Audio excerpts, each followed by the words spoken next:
Welcome to Beyond the Huddle, the Central Arkansas FCA podcast where faith meets competition. I'm your host, Zach Rose. My co-host, Josh Adair. I always dog on him when he's not here, but he's not here. But we're super excited to have a very special guest with us today, someone who is a far better athlete than Josh ever could be. I'll just put that out there. But we're super excited to have Mr. Jeb Huckabee. He is a former Arkansas Razorback and played some time in the NFL as well, but even more well known for his impact with FCA in Northwest Arkansas. And so we're super excited to have him here. And Jeb, if you wouldn't mind just sharing a little bit about yourself, a little bit about where you serve, how long you've served there, and even some about your family, that'd be great. Thank you, Zach. I am fired up to get to be a part of this huddle today. And anytime we can rag on Josh, we're going to take advantage of that opportunity. That's right. But just thank you again for this opportunity. I grew up in Searcy, so White County there in Central Arkansas. Moved there when I was 4 years old. My dad was pretty much a lifetime coach. He coached football. Ended up having 31 years at Harding University, the last 10 years as the head coach, and he retired from coaching in 2016. Okay. But I got to be on the sidelines with him, and really for me, I feel like that's part of the foundation of faith and sports together in my life. I got to be on the sidelines as a ball boy, and then I went to public schools for kindergarten and first grade, and then in second grade. Myself and my siblings, I have an older sister, Hope, a younger brother, Jordan. I'm right there in the middle. But we all made the move over to Harding Academy when I was in second grade, and just was able to have the foundation of faith there through chapel, Bible classes, godly teachers and coaches, and really just a little bit smaller type environment to where I got to play football in the fall, rolled right into basketball in the winter, golf and track in the spring, and really didn't know how good I had it growing up.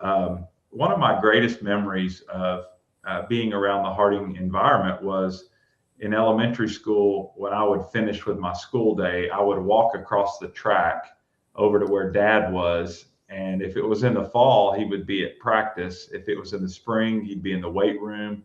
Or they would also use some other facilities there to do off-season workouts that I got to go just hang out. And my mom and dad both worked for Harding University, and our life was pretty much around Harding. And in fact, we lived on campus in dorms where my mom was the dorm manager until I was 12 years old. And then when I was 12, we moved out to a neighborhood more out, closer at the time on the edge of town. It was really only 5 minutes from Harding, but I wouldn't trade that background for anything. And I saw faith at an early age through church attendance, through going to the, Harding Academy, and really in my parents. I mean, Sunday mornings, my mom would turn on Christian a cappella music, and that was kind of the worship to get us in the frame of mind for church.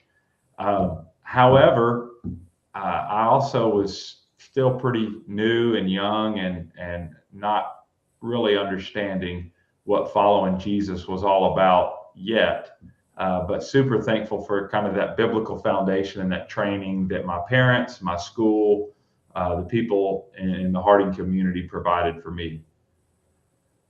Yeah, absolutely. I know something from my perspective that I can relate to you is private school was a big part of my growing up too. And having a deeper understanding of Jesus, who he is, what he did for your life, but also having continual teaching and even bigger than teaching, just an opportunity to learn from people who are actually living that out in their lives is so important. That's, I know, why we view the ministry of FCA as an incredibly important part of, especially in our public schools, of the opportunity to walk with them in relationship and to share with them of these kids don't have Bible classes every day. That's right. For us in private school, we get Bible classes. We get to learn about different things, and that's getting poured into each and every single student on a day-to-day basis. So I'm sure for you, that was very important for your growth and development early on to be able to see that, and then to be able to see an example from your parents, especially living in a coach's home.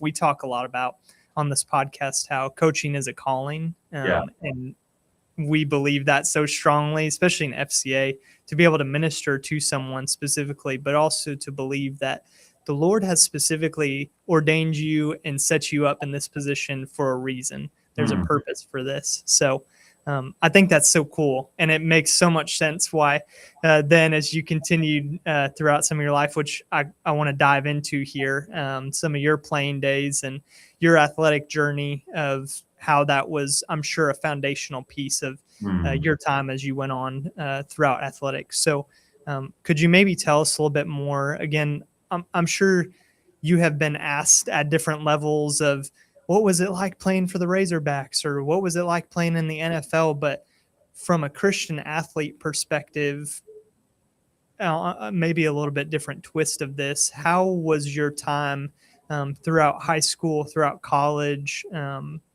just living out your faith and being bold for Jesus in those years? And what do you feel like you learned in that time as an athlete? Thank you. I just felt like, I remember somebody gave me a book one time, and it was about an audience of one. And I was reading about it, and it was like Jesus was in the bleachers. He was the only fan, and to perform and play to bring him glory. And that was pretty revolutionary for me to read. I think I was in 8th or 9th grade. And really, as I got older in high school and God gave me success after my junior year in football, you know, I'd had a great year, and I started getting attention from Division I colleges. I ended up running in the high 4.4s, low 4.5s, 40-yard dash. And so it was becoming apparent that this could go somewhere beyond the community I was in. Well, my dad, he gave me a couple principles and verses from the Bible. The first one was a parable of the talents. And he really challenged me that, Jeb, you know, we're called to maximize the gifts and the talents and abilities that God gives us. And so, hey, it's important that, you know, you become the best you're capable of becoming through training, through workouts, through attendance, and really maximizing your potential.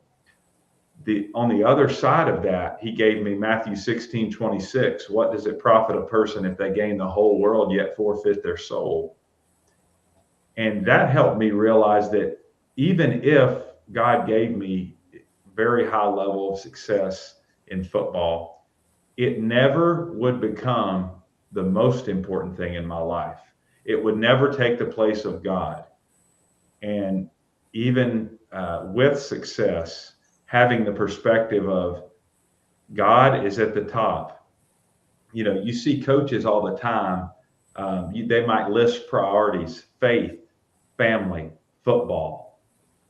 But how often is it actually in that order? And I would say that for me, there were times in my journey, whether it be high school, college, a little bit of professional, and even coaching, where I don't know that I daily lived out the order of priorities the way they needed to be with faith, family, and football. One memory that I had that I wanted to share about growing up as a coach's son was on Sundays after Harding University would play on Saturdays. If they won, the next day after church, we would go to a nice buffet restaurant with friends and hang out. Well, if they lost, we'd drive through Burger King. And it was like, hey, we got to get something to eat. Dad's got to get to the office. He's got to, you know, grade film, break it down, get the scouting report ready for the next week. So that was just kind of funny that we look back and just like, well, if we lose, we're going to Burger King. If we win, we're going to go out to eat, at a nicer buffet. But many special memories. As far as how I lived out my faith in high school as a student athlete, I was very immature. I was not confident in sharing my faith. I remember being a part of what we called a spiritual encouragement committee in my school, the SEC. And we had T-shirts. I don't remember a lot of activities that we did, but I was associated with many Christian activities. But as far as like sharing the gospel, really having a vision for discipleship, that didn't come until, a lot later in my life. And really, when I was coaching is when that became more of a reality. In college, I took it was a leap of faith to come to the University of Arkansas for me, because up until my junior and senior year in high school, I had imagined I was going to be at Harding University. Well, when I came to the biggest state school in Arkansas, where it did have a reputation for being a party school, what was the weekend going to be like? Was I going to find any other Christian friends that I could relate to, especially athletes? There was an organization called AAO, Arkansas Athletes Outreach, that was started by Brad and Debbie Fress. And there were mentors for me through that organization, guys like Ryan Hale, Josh Folliart, Darren Phelan, Brad Fress. He mentored me my senior year at Arkansas. But AAO gave me an experience as a student athlete where I could connect with other student athletes that wanted to grow in their faith, that were looking for community. I got to go on 2 mission trips the summer between my junior and senior year to Honduras and see life outside of my culture. That was really eye-opening. Super thankful for that. I got to invite some of my teammates. This example will show you where I was at, even my senior year in college, with my faith as far as reaching out. The gentleman who mentored me, Brad Fress, he asked me to just invite my teammates to a Bible study at his house. He would lead it. I didn't have to lead it. And even inviting some non-believing teammates to his house, he was going to feed them, lead the Bible study, was definitely out of my comfort zone. So God has been patient with me. One of my favorite verses is Philippians 1:6. He who began a good work in you will carry it on to completion until the day of Christ. So I would say a lot of my life, my faith has been a little like hesitant, maybe tentative, maybe even passive. But the great news about God is his grace is sufficient and his power is made perfect in weakness. And so through FCA, I was introduced to the way that you can share faith in public schools, and that really came into play in coaching. Before I get to the coaching journey, when I got drafted in 2005 by the Seahawks, that was an incredible dream that came true for my family and myself. My plan was to play for 10 years and then volunteer coach. And then when I got injured, I had to reevaluate my life and really trust God. But I want to jump back to a verse that I got from a coach in high school who was recruiting me, Coach Turner Gill. This was my junior year. He had come to Harding Academy. He'd come to a football practice. And after he saw me in person, they offered me. And so he wrote, I remember it was a beautiful card. On the front, it had their memorial stadium. I opened it up, and the card was filled up with blue cursive writing. And at the bottom, it said, Jeb, we want you to come to Nebraska, but more importantly, we want you to go where God leads you. And he wrote Proverbs 3, 5, and 6. Trust in the Lord with all your heart. Don't depend on your own understanding. In all your ways, acknowledge him, and he will make your path straight. And that verse gave me hope that no matter where, the University of Arkansas, Nebraska, Harding, that God would make my path straight if I trusted in him. And then fast forward, I'm sitting outside of a medical clinic in 2005, my rookie year at Seattle, and I'm waiting on the results of an MRI to eventually tell me my feet are fractured, and I had made the team, but I wouldn't be playing that year. So, the people that God allowed me to meet, the coaches that impacted my life, and then FCA really came into the picture in 2008 when I got my first coaching job at Rogers High School. And Coach Ronnie Peacock, who hired me, asked me to coordinate FCA for the team. So at this point, I want to just break and turn it back to you and just say, I probably got off script. Help us get back on script, or whatever you want to do. If you want to ask me more specific questions, because I'm kind of jumping around here. No, you're good. That's perfect. That's exactly what we asked for on this show, is just an opportunity to share. I love how it comes so easy of rattling off scripture, and when we the Bible talks about hiding the word of God in our hearts, keeping it there for the opportune time to be able to share it, to encourage, to fight off attacks. I mean, the word of God is our sword to fight against the enemy. It's our attack piece, and to integrate each of those verses into a different and unique part of your story is so encouraging. And I'm sure for so many athletes, even hearing that, I do want to hit on some of that athletic journey, because I think that really heightens your ability and awareness to be able to minister to athletes and coaches today. And as we think about how athletics are set up today, I know for you, there wasn't all the NIL, and there wasn't all of these crazy transfer portal moves and this and that. The state of high level Division I football and college athletics as a whole was a different landscape when you played. And so for you, in a time, in a place where you're choosing a school and you have the opportunity to go play at a high level, to be able to look back on that time and think to yourself, man, for some people, this would be the highlight of their life. For me, I want to continue to invest and realize that the journey is not complete. Tim Tebow talks about, which I love listening to Tim Tebow speak, because again, it's a similar story of, he realizes that time in his life playing football could maybe even be the least significant time of his life, with the impact that the Lord still wants to do through him. I remember talking to you at FCA camp last year, and you told me, and it's something that stuck with me. You said, I want to give the best years of my life to this ministry, to FCA.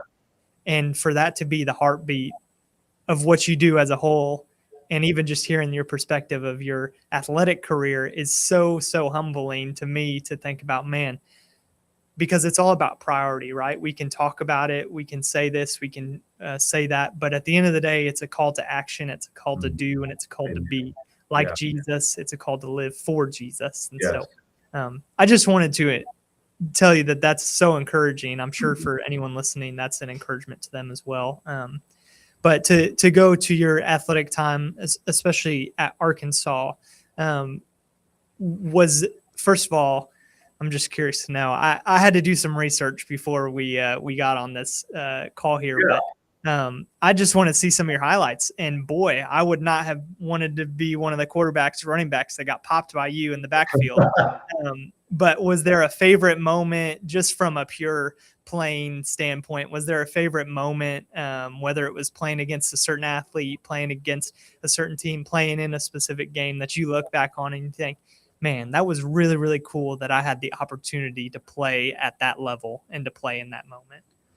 My freshman year, we played Boise State. I was not starting, but I got in the game. Their running back was number 36. Brock was his first name. I remember getting in the game, tracking him, filling up the hole, tackling him, and thinking that was the hardest feeling hit I've ever experienced in my life. This is a whole different level. Yeah. My sophomore year, by God's grace, I earned a starting position, and we were in Little Rock playing LSU for the SEC West Championship.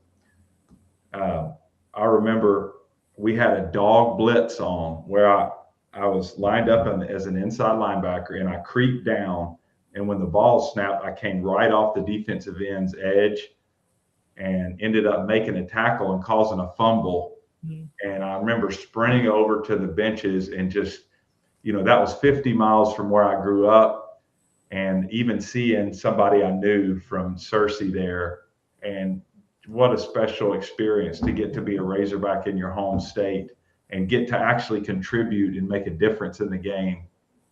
We ended up, that was the miracle on Markham, Jones to Birmingham to Atlanta.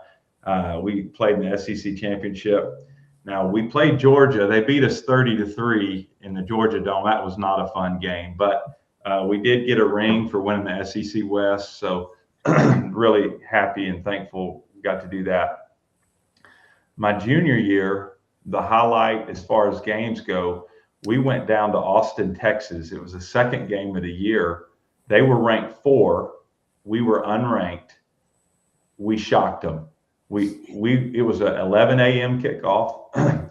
Our coaches treated that as kind of the most important game of the year. It meant more to us. We got to play University of Texas Longhorns, just the historical rivalry. Our team was ready. I don't think Texas was. Now, it didn't hurt that we had a quarterback who was 6'6", 230 and could outrun everybody up the sideline. Yeah. And one of my highlights of that game was I got to tip a pitch. They ran an option play. I was on the right side defensive end. They ran it to their left, and the quarterback was, just trying to figure out what I was doing. So I took an angle to attack him, and then I just reacted to the pitch, ended up getting to tip it, caused a fumble. So we got that turnover on about the 50-yard line and ended up winning the game 41-28. I remember the headline in the paper the next day was "Awesome in Austin," and just not only to those guys on that team, but to the Razorback Nation and community and alumni to go down there and beat them. That was so special. My senior year, the game was probably the University of Georgia. Unfortunately, from a team standpoint, we weren't able to pull it off. But from a playing standpoint, defensively, it was the best game of my career. David Pollock was on the other side, and he was one of the top defensive ends in the nation, and ended up making a play to seal the game for them. But it was a game for me that I felt like a kid. I felt like I was just playing on the playground. It was just coming really easy.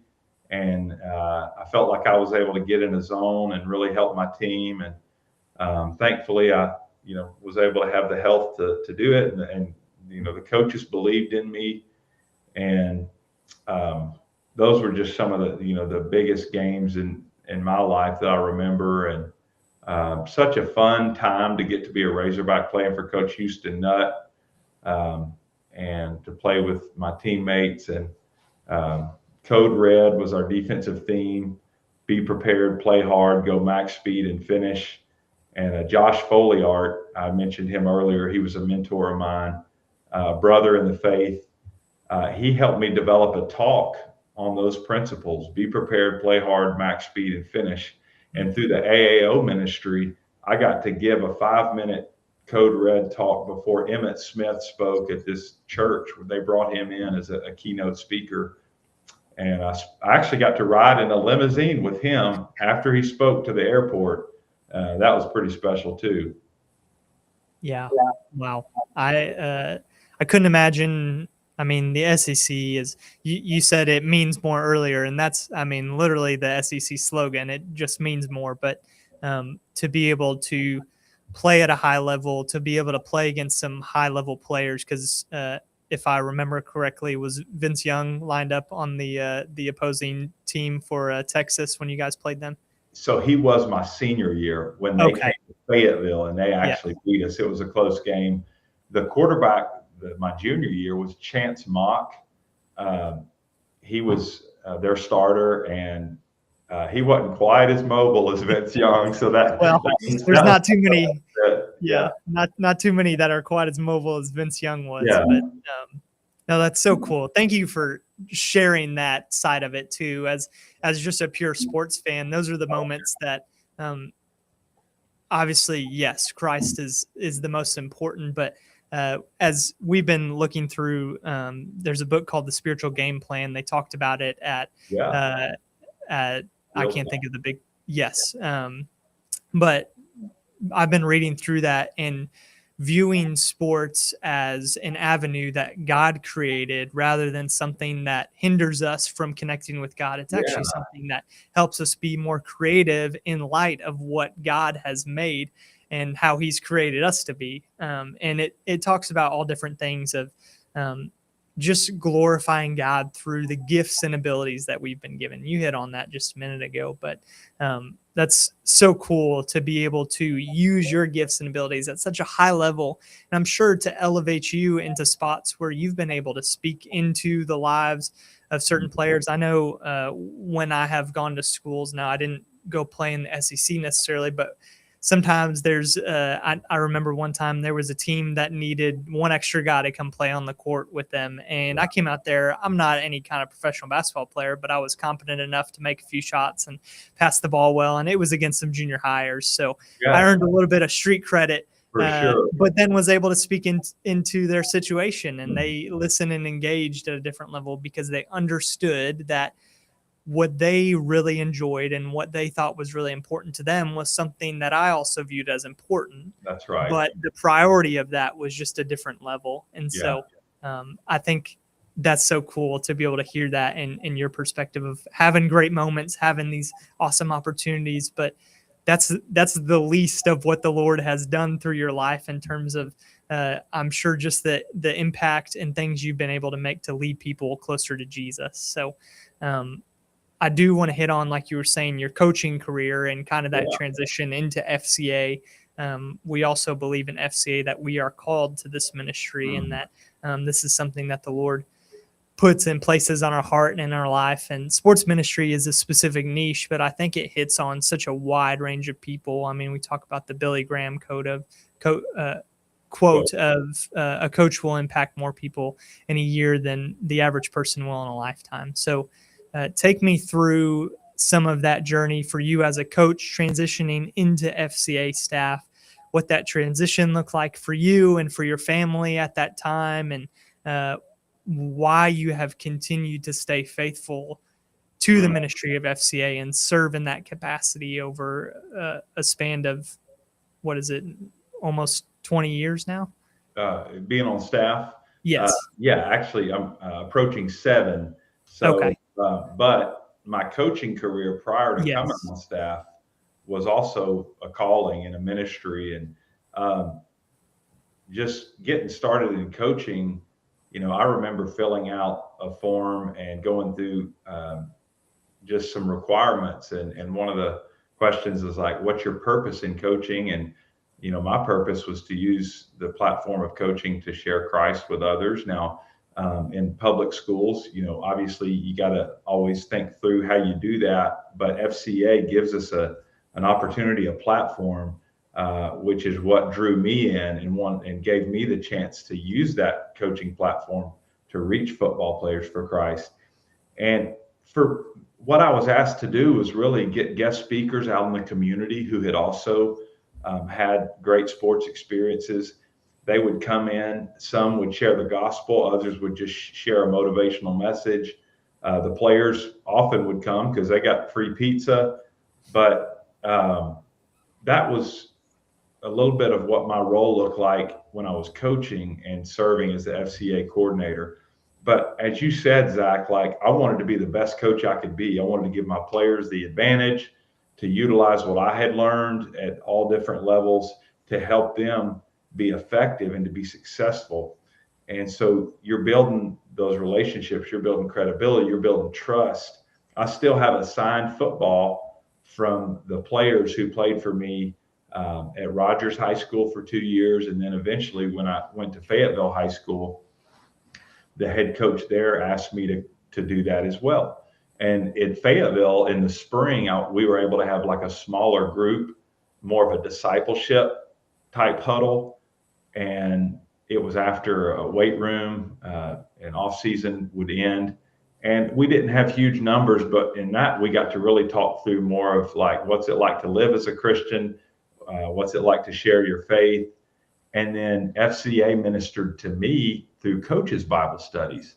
That was one of the highlights for me, is a guy named Bill Burnett, who was the first staff member in the entire ministry of FCA in 1972.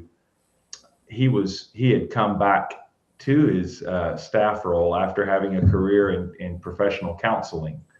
And so he would show up at our school. We'd meet. We studied different books that FCA produced.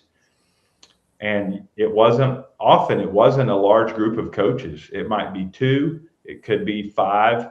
But one of my highlights was when we did a joint coaches Bible study at the University of Arkansas football facilities, and 2 or 3 up to 4 of their coaches would be there. The Fayetteville Public Schools coaches like Fayetteville High School, Ramey Junior High, Woodland Junior High. We'd show up, they had fresh bagels from Panera Bread, great coffee, and then Bill would facilitate the study. And the book we studied was The Greatest Coach Ever, about John Wooden, and there are 50 principles that we went over. But I'm still in touch with some of those coaches through that connection.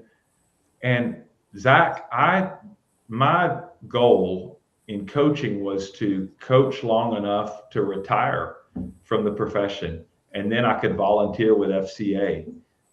And in fact, my transition to becoming an FCA staff member was unexpected, and it was difficult because it came on the heels of a really challenging season as a coach when I had become a head coach at a junior high, and I was an assistant athletic director. And the second season that I had there was just very tough for several reasons.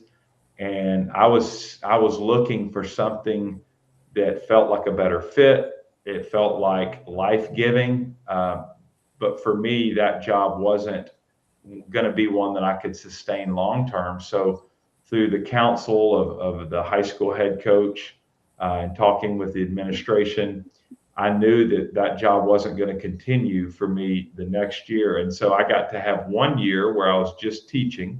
I was teaching elementary PE, and an area rep position with FCA had opened up. And I'll just tell you, prior to that time, when I thought about working for FCA, my thought was, that's great. I'll do that when I retire because I don't really want to raise funds. Yeah. Well, thankfully, God provided 3 people in my life. One was one of my neighbors, and then 2 men from my church who had lived on support, and they saw raising support as biblical. They saw it as a blessing, and they encouraged me. And my wife, she was raised in a faith background that was just, very structured, and they didn't really talk about the gospel a lot. So she went to an FCA camp in high school, and she heard the gospel and raised her hand, said, I want to follow Jesus. And so she had some great experience with FCA too. And she and I were aligned, and she felt like the Lord was calling us to step out and get started in raising funds. And because she had a peace about it and had a good experience, and FCA had impacted her life, I felt like, hey, the time is right. The time is now. I want to use the best years of my life well, if the Lord gives me 70 or 80, like the Bible says, that's great. If, I got to stay ready at all times, because we never know how long of a life we're going to have. But I guess my point is, I didn't want to wait until I had my real career and then just volunteer. I wanted to be able to give my very best to the Lord through faith and sports together. And with the background that He allowed me to have in the experiences, I just felt like I couldn't say no. I didn't want to miss out on that opportunity. So that's how I got into the ministry. Yeah, absolutely. That's so cool. Even so that your wife was a part of the impact of that early on too. I'm sure that, like you said, brings a piece about stepping into something like that. And the Lord it's just unfathomable how He works in the midst of everything that we have going on. We think that we have control of certain situations, and we can't even think about one step ahead, let alone 10 steps ahead, 20 steps ahead, the rest of our life. And so that's just so I love hearing the story of every one of our FCA staff because there is a story behind why they're there. There is a story behind how the Lord has led them to those opportunities. With the last 10 to 15 minutes that we have here, I do want to hit on just the specific ministry that you're getting to do right now, some of the opportunities that you've had, impact that you've seen. Would you maybe be able to give just for anyone who's curious, what areas do you specifically serve over? What does that look like for you as a director? And you're a multi-area director or? Yes. Okay. So multi-area director, maybe share the area, larger area, counties, however you share that. Yes. Share some vision about what you guys do, staff, and just tell us a little bit more about what you get to do with FCA. Thank you, Zach.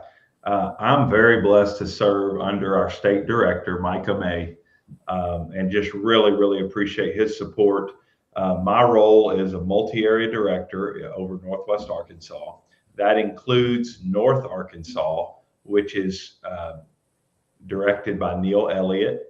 He lives in Mountain Home, and he serves anywhere from Mountain Home to Harrison, over to Alpena, a lot of the schools in those areas, in actually 6 counties worth. And then also the University of Arkansas FCA is under the umbrella of Northwest Arkansas FCA. So I get to work with Cortez McCraney, the area director there, and his staff. And you talk about a platform, the Razorback athletes, and it's been so encouraging to see what God's doing there on campus at the U of A. There's other colleges too, like John Brown University. There's NWAC, and then there's some smaller colleges along the way. There's a college in Mountain Home, one in Harrison. And then there's a college close to where I live called Ecclesia College. And I just got to do a Bible study for a couple of baseball coaches today. But primarily, Zach, my job is not on the field ministry. It's working maybe more behind the scenes with our staff. And my goal and my focus is to make sure our staff are able to run in the ministry lanes God's called them to, encourage them in their funding, their relationship with Jesus. I mean, really, we know that we can't do anything on our own without abiding in Christ, John 15:5. And so I just really have a heart to prioritize the spiritual health of our team, and so that we can live out the 4 values of FCA: integrity, serving, teamwork, and excellence. And that doesn't just happen. That's a challenge. As you mentioned, we're in a battle. Every day we face spiritual battles. We have a real enemy, and it's important that we put that armor on daily through the word, through prayer, through taking time to stay in sync and in alignment with the Lord. And that's not, I meet with a gentleman, and he gave me this analogy. If you're on a football field and you get the ball and you're running, most of the time, you're not just going to run free to the goal line. You're going to get hit. You're going to get tackled. And so if our goal is to get to that end zone, and lead people to Christ, have discipleship, be unified as a team, there are forces against that. And so I just see my role as helping our staff stay locked in on the schools that they serve. As far as areas, Washington County is where Fayetteville is, Springdale. Benton County is Bentonville, Rogers. There's a lot of growth in this area, a lot of schools to choose from and serve. Most of the ministry we do is campus ministry, junior highs, high schools, some middle schools. The U of A ministry is strictly on campus at the University of Arkansas. The North Arkansas area is primarily junior highs and high schools, campus ministry. We are excited about the opportunity to partner with local churches through FCA Sports. Give credit to a guy in North Central Arkansas, Mike McCain. He has a FCA Sports Flag Football League. There's some incredible things happening around the state of Arkansas and ministry, and even in our region under Todd Baumgardner, our regional vice president, in Oklahoma, Louisiana, and then, of course, Arkansas. I want to give a lot of credit to my wife, Jamie. Her title is admin assistant, but she and I work closely together. She does do some field ministry through local high schools and junior highs.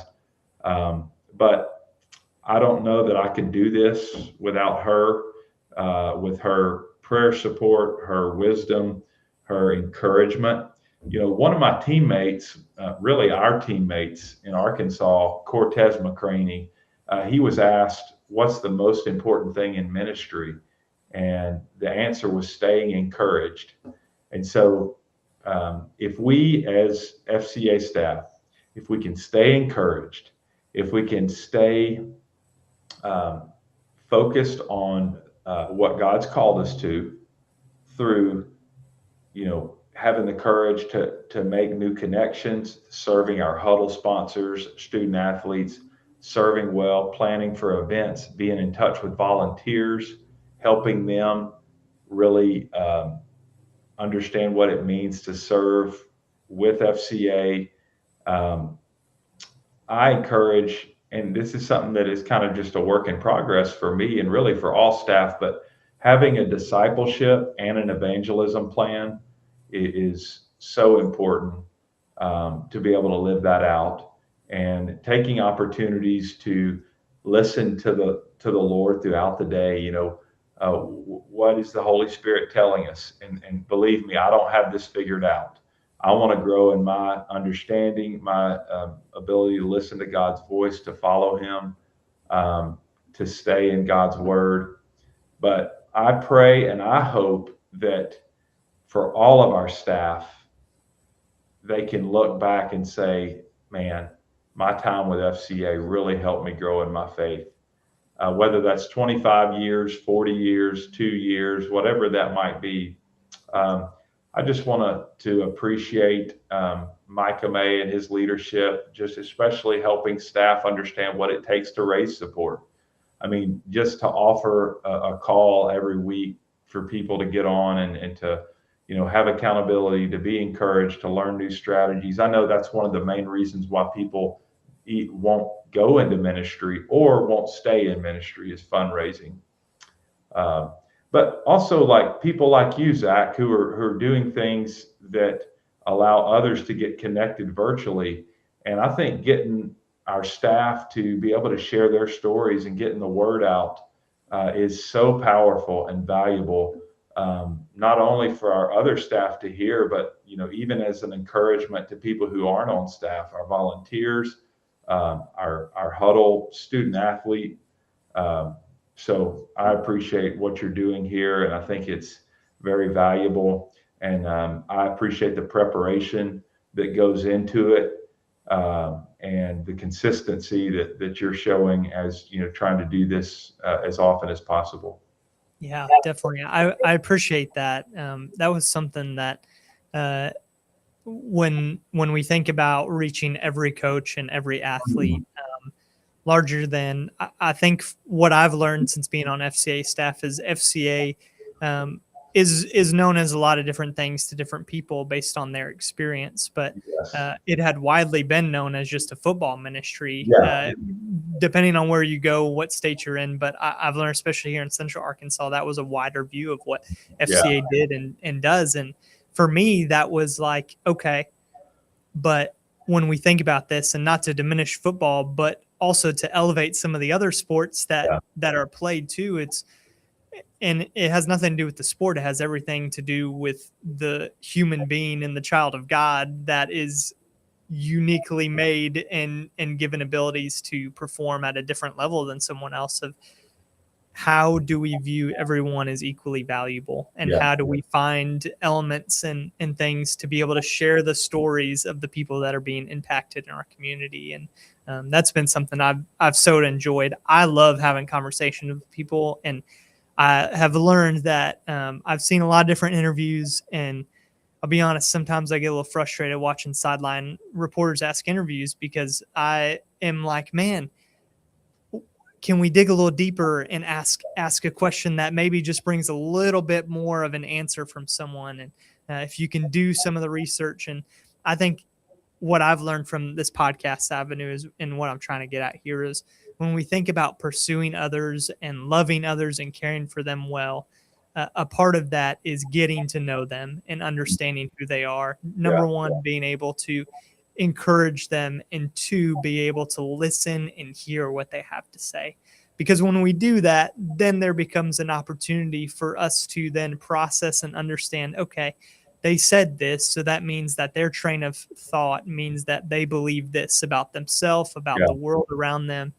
And then that's where we step in. And like you said, I think it's important that we view it as evangelizing and discipleship, of two different things, two different elements of what we do, uh, each an important step in the process. But without discipleship and without the opportunity to push people to be more like Christ, not to just push them to be more like the beliefs and thoughts that we have, but really to be like Jesus, we have an opportunity to make an impact greater than ourselves in that. So I love just being able to hear the overview of the ministry that you get to do there, and to encourage people, like you're saying, with the last 5 or so minutes that we have here.